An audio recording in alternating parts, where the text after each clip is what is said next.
Stormy seas and lost souls. Who is it? She's dreamt of this before. It's coming. Is it? They say dreams are visions of our memories, thoughts and fears, as seen by our inner eye.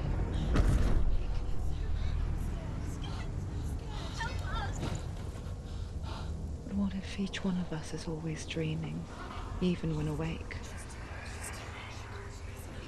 And we only see what our inner eye creates for us. Is this what hell is? A world shaped by Senua's nightmares. Maybe that's why people fear seeing the world through our eyes. Yes, she's scared. Because if you believe that Senua's reality is twisted, you must accept that yours might be too.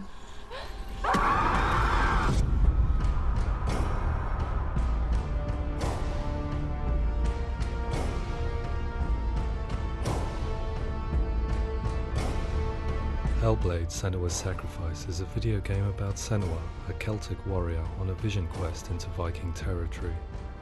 But what sets our hero Senua apart is that she suffers from severe psychotic mental illness. He knows she's getting closer. He can feel her coming closer. She's getting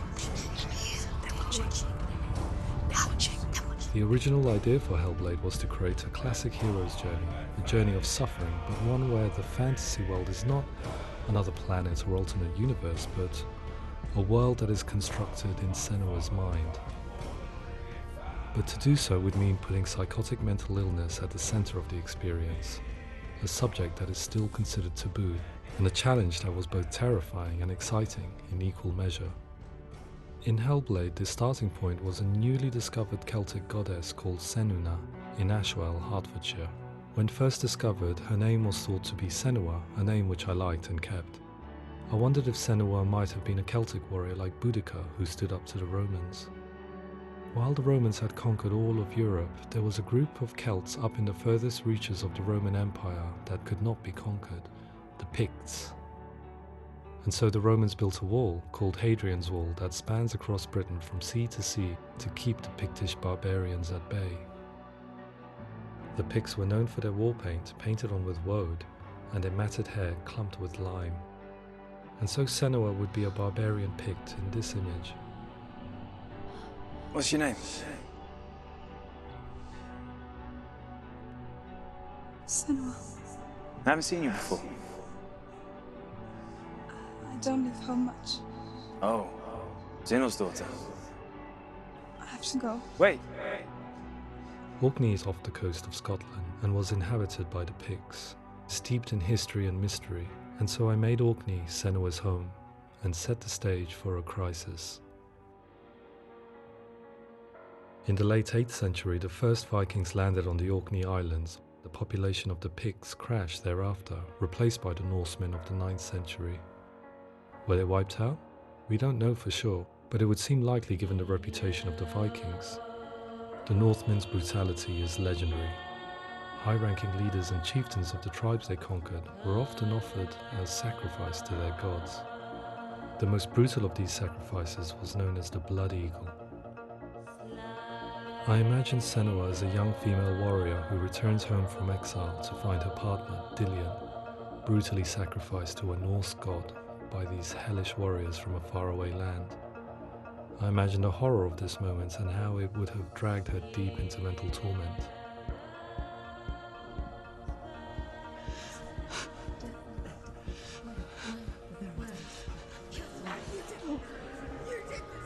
No!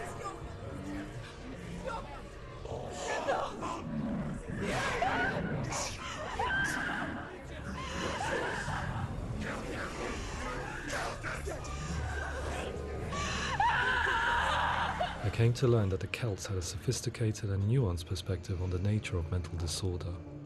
One term they used was gelt. A gelt is a man or woman who has been driven mad by a curse, battle trauma, or grief. The gelt would take to a life in the woods in search of penance, punishment, and purgation.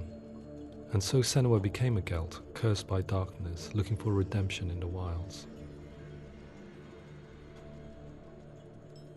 Another word the Celts used in reference to mental disorders was druth, meaning fool, or Liar. one who utters the words of God.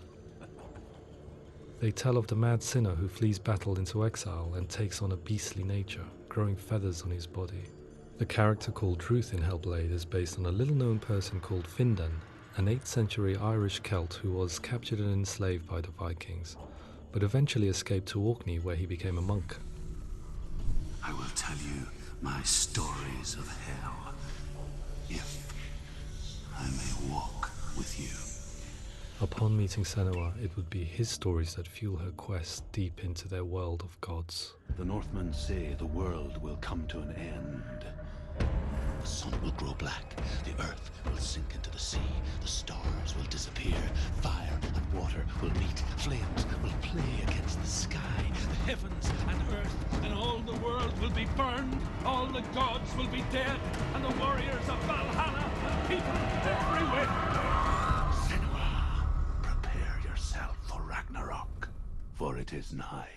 So the stage was set for a new adventure, a journey into the Norse underworld called Hell, a vision quest fueled by madness and myth, a fantasy that was created by Senua's own mind, and one that we would experience through her eyes. This is your mission. This is your quest. There is nothing else left. To make a game about a warrior with psychotic mental illness as its central theme was fraught with danger. Mental illness such as psychosis is still taboo and rarely acknowledged in a century of cinema, never mind the new medium of games. Where it does feature, it often conflates psychosis and psychopathy associated with a lack of empathy. It is unfortunate that these two words sound so similar that they are used interchangeably in media. I must admit that I didn't have to look very far to discover my own ignorance of the subject. So we reached out to Paul Fletcher, psychiatrist and professor of health neuroscience at University of Cambridge. Psychosis is a descriptive term, and it refers to having a loss of contact with objective reality. So it's characterized by two main sets of symptoms. One of them is hallucinations, where somebody experiences perceptions when there is no actual objective thing out there to perceive. You're already dead. Who are you?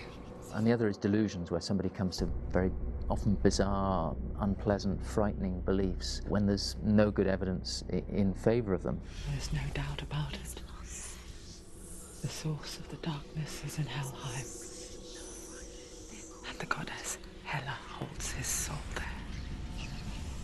We reached out to Welcome, a biomedical research charity that spends billions on research and awareness programs aimed at improving health.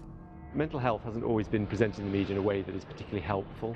It can be challenging to engage people with the subject matter, and there are a lot of preconceived ideas about mental health, and particularly schizophrenia and psychosis. So we hope our support allows the team to continue to collaborate with Paul Fletcher and with those who have experience of psychosis to create a game that provides a fresh perspective on the condition and allows audiences to engage with it in a way that just wouldn't be possible in any other medium. What started out as a brief consultation convinced me that we were only scratching the surface of an immensely deep and interesting subject that could enrich and change the very nature of the game. That's cool. Thanks so much for coming in. Pleasure. Thanks. It's really interesting for me. I'd love to be involved. I think it's fascinating. Absolutely. Our understanding of psychosis is still very much a mystery, and ways of treating it are still primitive compared to physical illness. After all, it is easy to see the pain and suffering caused by physical diseases or physical trauma. It is not so easy to see the mental suffering and trauma of severe mental illness.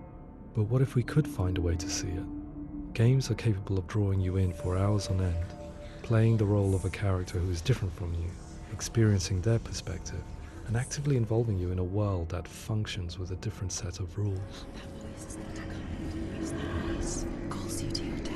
It's an evil voice. If we were to represent Senua's psychosis, we would have to simulate voice hearing, a common attribute. But how can we simulate something we have no first-hand experience of?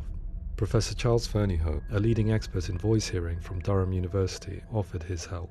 Hearing voices is an experience that is usually associated with severe mental illness, and crucially we know that hearing voices is a part of ordinary life for many people who don't meet the criteria for mental illness.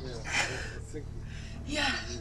Oh, that's not him in real life. We know voices vary according to where they appear in space. Voices can appear far away in the distance, they can appear right there in your ear, they can seem to be coming from inside your head. Based on the information Professor Fernie Ho provided, I put together a sound brief and invited some actors to the studio. We recorded the actors using a binaural microphone, which records the 3D spatial position of sound, replicating the way sound is heard by human ears. It gives you an incredible sense that the person you are listening to is right there beside you. Can't see how she's going.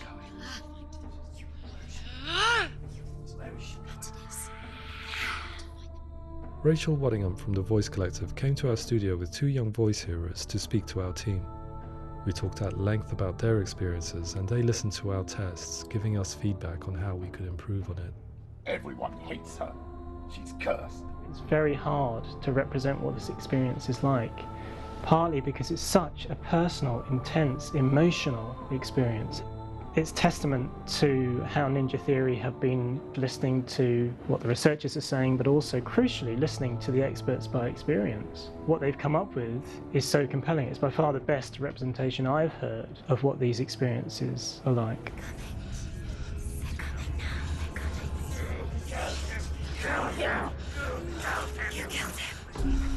Other common attributes of psychosis are visions and flashbacks. We met with Recovery College East, who work with and care for people recovering from severe mental disorders. A group of service users gave us their first-hand account of what they experience.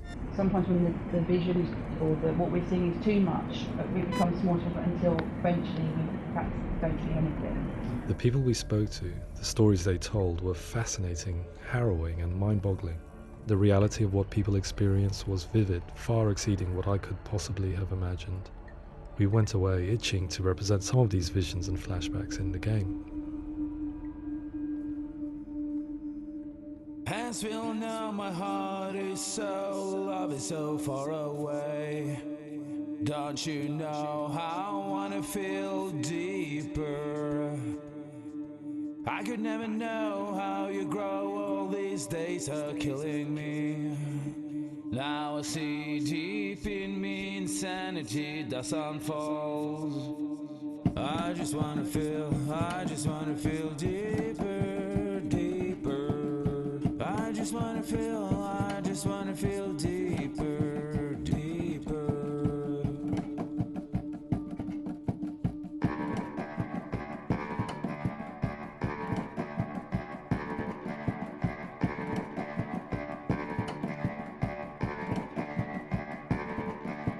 Hands will know my heart is so, love is so far away.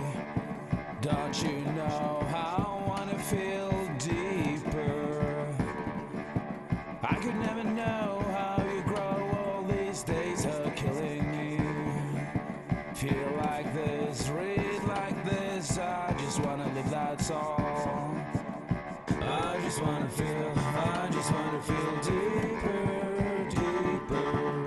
I just wanna feel deeper, deeper.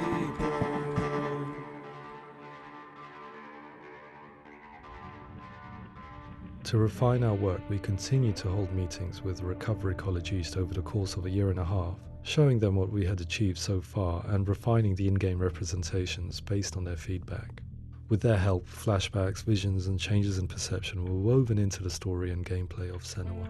The students that are involved in this project are incredibly excited about being involved. They have described the experience as being important because it values their lived experience and shows that despite what we have been through, all of that experience becomes valid, that actually it's something that we should all be talking about. The experiences described range from beautiful to frightening beyond comprehension. I heard of a girl who has to live with an angry voice screaming at her, slamming on her doors and walls 24 hours a day. I met someone who would often see hanging corpses in a room, so real that she would sometimes try to rescue them. The panic and fear that comes with such visions is entirely understandable, and it can be a living horror for some. Worthless, weak, pathetic. Go on, feel sorry for yourself, because there is no one left to do that for you. I was urged by one fellow that we should not shy away from showing this horror, and so I was perpetually torn in making Hellblade. Had we gone too far with our representations or not far enough? broken, and lost. Just like your soul. Come on.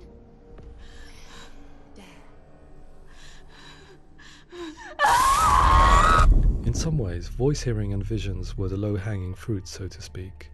There's another aspect of psychosis that is much harder to explain, but one that I think video games are uniquely able to represent, which are often called delusions. People begin to see patterns in the world. They begin to link things that most people wouldn't link. Most of the things that we might think would be coincidence or, not worth commenting on. Nevertheless, that might have a particular salience or importance for them. One individual described how everyday words, sounds, colours and objects were steeped in meaning to him, forming a strange and sinister puzzle that he was determined to solve but could not quite get to the bottom of. It's not just brain dysfunction. It's not like the system shut down. It's actually an incredibly creative process. The person creates a world populated with voices and phantasms and terrors, and they're completely immersed in it. They believe in it. We often invite people into the studio to play the game. In one of our playtests, they played through much of the game, making associations between runes, secret messages, and the threat of darkness that stalked them. There are many things that happen in the world of Hellblade that make perfect sense within the context of Senua's mind. The dark rot that's killing her slowly from within, the secret runes of the gods that block her path to Helheim, and strange associations that exist in the game to confuse you. To complete Senua's quest, you have to internalize and accept the logic and meaning behind these things to progress. Afterwards, they said that they didn't see much evidence of mental illness in the game. People with delusions of all sorts would argue the same thing, that they are not aware of their experience being abnormal in any way. I need this sword. It's important. Representing perception changes and thinking patterns within Hellblade gives us a set of symptoms common in psychosis. But people with lived experience were keen to emphasize another point, that it is wrong to define a person by their symptoms. Quite often, the illness comes not from the symptoms, but from the stigma, isolation and mistreatment that comes about from the rest of society. They say that I'm cursed. What if they're right? I needed someone to portray Senua, someone who could believably internalize her suffering.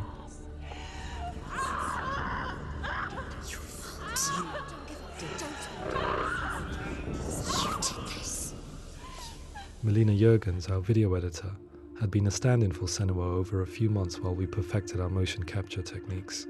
Without realizing it, she had already auditioned for the role, and I knew her well enough to know that I didn't have to teach her to act, but to relive her own internal pain. As often is the case, those who have suffered mental anguish are never far from us.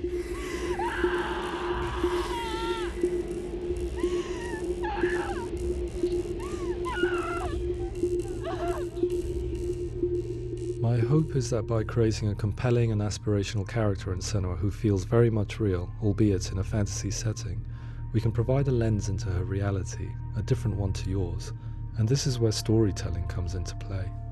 I imagined her life based on common threads in real people's lives. She was always prone to psychosis as a child. Her mother Galina also heard voices and had visions, so perhaps there was a genetic aspect. Or perhaps it was cultural, as she lived within a world without science, of gods and a superstition, as exemplified by her druid father Zimbal. Psychosis developed in her late teens to early 20s and was exacerbated by stigma and isolation at the hands of the clansmen and her father. This darkness. It's spreading. The trauma of seeing her lover Dillian sacrificed tips her over the edge, making her remodel her reality around a concept that connects everything: the darkness. So the question is, what Senua experiences real? Can only be answered by saying, yes, it is real. It is her reality. All of her suffering will have been for nothing. It's just a matter of time. Towards the end of the project, service users and professionals that had collaborated with us were invited to see the near-final game. It was a chance to see if the game had reflected their views or if it had misrepresented them. For me, being involved in especially developing Senua's character has been really important, and being able to bring in my perspective and what I see and what I hear, and having that built into the game has been a real privilege. It's gritty and it's meaty, and there are some tough subjects in there that are being tackled with honesty.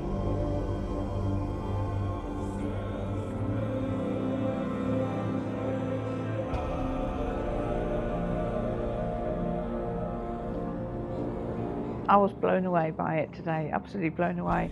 It was just fantastic to get the opportunity to use our lived experience in a very creative way. There's nothing tokenistic about the work we've put in. It feels like we've been listened to, things have been taken on board, and I think there was a lot of realism in the game itself, and it feels very authentic.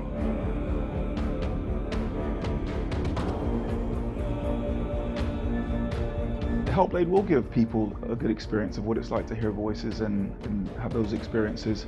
I'm glad that the guys at Ninja Theory have asked us to come along and help them build an experience that's positive when it comes out, and get myself a copy and have a go.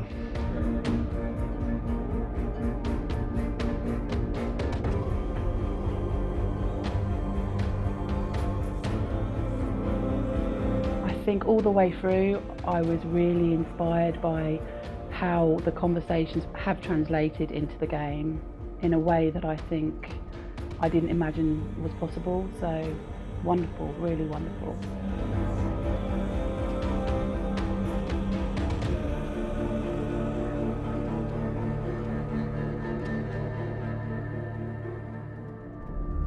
I really hope that others will follow the lead they've set and use the power of something like a video game to change people's perceptions, to increase understanding, and ultimately to make some of the stigma around voice hearing and other experiences go away.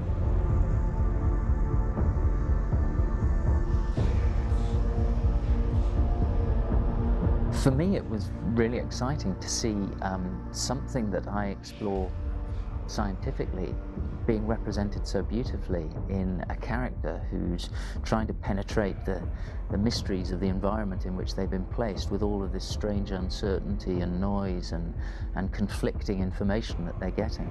I'm very excited by this way of trying to represent mental illness, because I think it actually might be offering us insights that we wouldn't get from pure scientific explorations, and actually giving us quite an empathic view of what it might be like.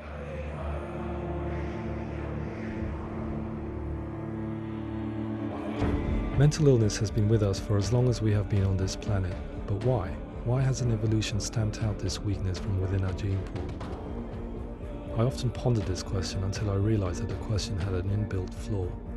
It assumes that being and thinking differently is a weakness. The only reason we have computers, spacecraft, medicine, poetry, art, and yes, even video games is because individuals were able to simulate new abstract realities in their minds and share them with the rest of us. We need people to be willing to see differently in order for us to progress and survive as society. And we need to be open to these new ways of seeing. And it is this spirit that motivated me to create Senua's story and share it with you.